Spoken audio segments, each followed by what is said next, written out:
Hello everyone and welcome to the channel. So today we are going to talk about multiple players and we are first going to talk about Umtiti. So it is official from Barcelona themselves that Umtiti is injured. He got injured in the first training session back. He did injure his right calf and his recovery will dictate his return to training. And according to Javi Miguel from AS, he has reported that Samuel Umtiti might be out for around 3 weeks. We don't know the exact time, but that's the estimate time. That's all we know for now. For right now, it is 3 weeks. Now, is this 3 weeks going to change anything for FC Barcelona? No, it's not, because Barcelona do not start their league until like June 20th or 21st. And in 3 weeks, we're only going to hit like the end of May. So is this going to affect FC Barcelona? No, it's not. But the fact that Samuel Umtiti got back after having 2 months of break, we see Umtiti encounter another injury is very, very frustrating. But I'm also not surprised because Umtiti is that player where he was getting injured like 2 to 3 times every season ever since he joined FC Barcelona. It's almost as if we can finally put Umtiti in the same category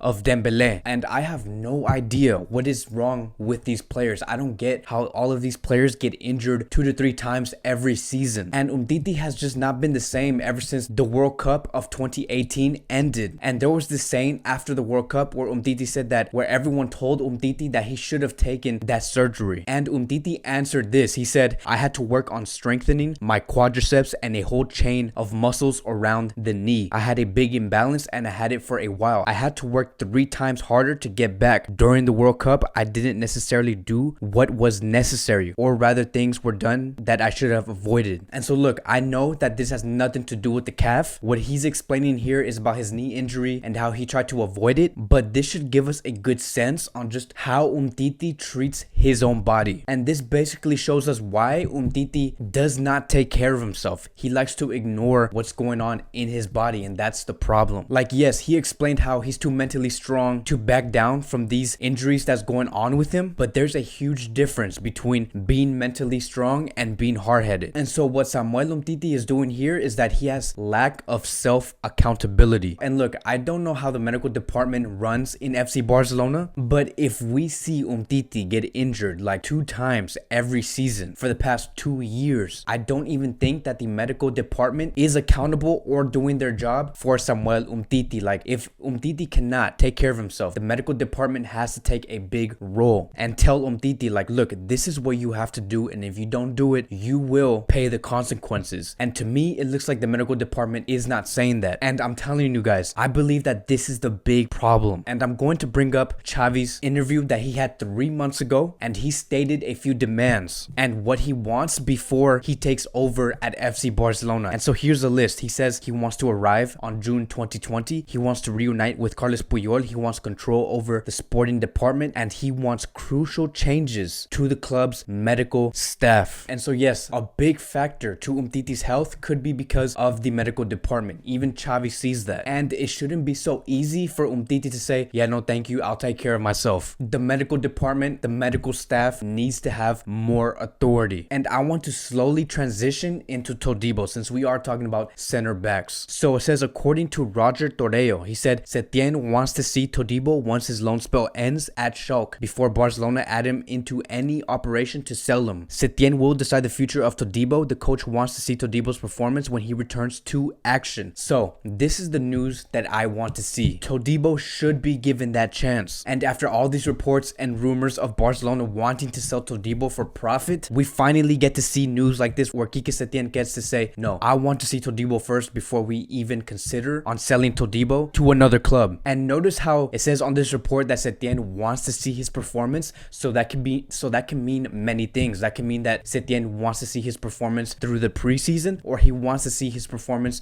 through a full long season with FC Barcelona. And it doesn't matter, it can be any of those 2 options. What matters the most is that Todibo should be given that chance. Knowing how good Todibo is, he will take advantage of those chances and show why he deserves to be at FC Barcelona. And this is also explaining the differences that Quique Setien and the Barcelona board have. Quique Setien says, no, I want to keep Todibo. I want to see what he can do for this club. And then we have the Barcelona board who's saying, no, let's sell Todibo. We can sell him for 30 million in profit. I believe that's the right answer. And so look, you can see the huge differences between the coach and the board, and that's going to be a real problem for Setien. And so I really do want to see Quique Setien do this more often. He has done this with Coutinho, Elenia, and now he's doing this with Todibo. I like that Quique Setien wants more authority in this club, and he's showing it. And I believe this can be a strong opportunity for Todibo to show on why he should start over Samuel Umtiti. And not only that, but why Umtiti should be the player being sold this summer, not Todibo. We have a report coming from LE10 Sport stating that the German club RB Leipzig is another club interested in Todibo. Barcelona hope to sell him for 30 million as they need money due to the pandemic. Barcelona acquired Todibo from the French club for 1 million. So yes, it's true. That's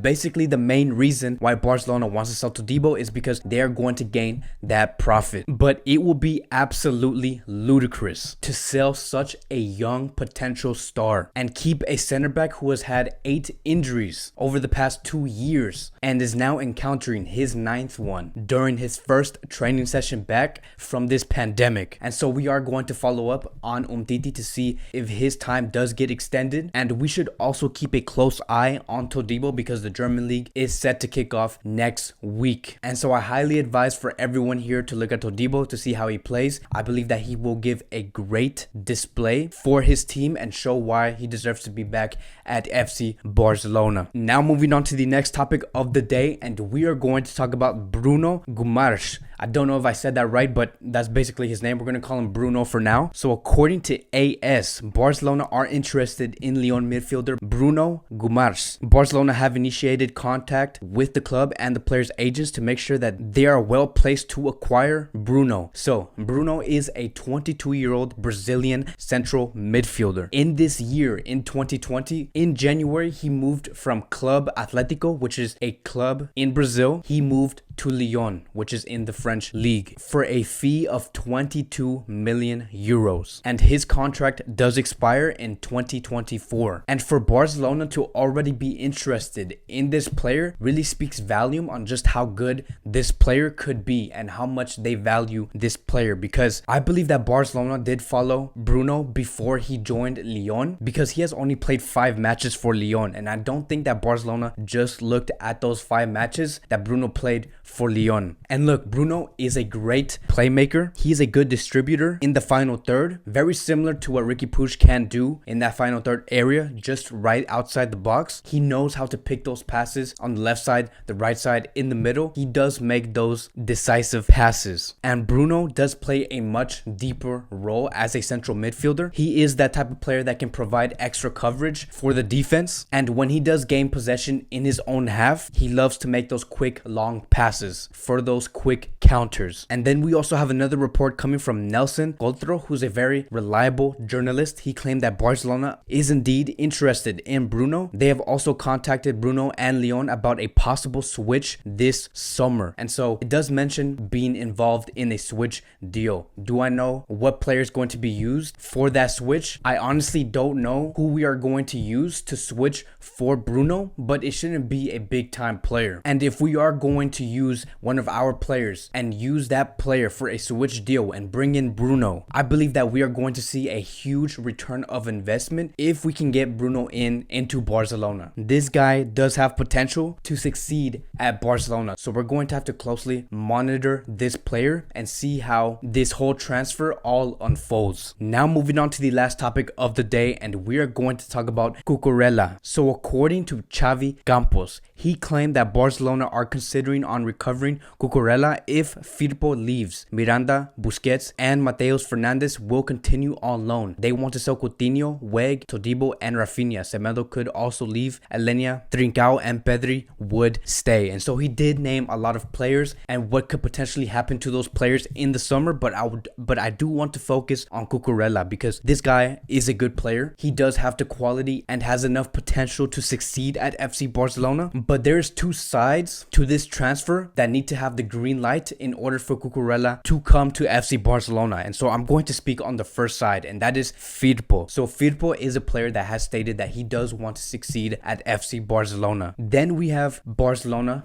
themselves, which I don't think that they want to let go of Firpo this early. And we know that Firpo has given a very underwhelming performance in his first 6 months. And as underwhelming as it was for his first 6 months, I believe the main reason why Firpo struggles so much with FC Barcelona in the beginning is because he was just thrown in there into the starting 11. Why? Because Alba had very unexpected injuries that he was encountering every 2 to 3 months this season alone. And when we did have Alba out and on the sidelines, we did sometimes had to put Junior Firpo in there for a full 90 minutes, which means that we gave him no time to slowly adapt to the FC Barcelona style. And again, I believe that's the reason why Firpo played so bad for FC Barcelona, because the best way to slowly bring a new player in to FC Barcelona is to maybe have Jordi Alba play for maybe 70 minutes and then bring in Firpo for 20 minutes, and then in the next game we can extend the time to 25 minutes, and so you slowly put him in. But with Firpo in this season, we did not give him that luxury. In fact, Firpo played so bad that there was a point where Semedo had to play on that left side. So in this second season, I believe that Junior Firpo will play much better. And then as for Cucurella himself, which is the second side of this, Getafe is keen to activate the buy option of 6 million euros for this player. And if they do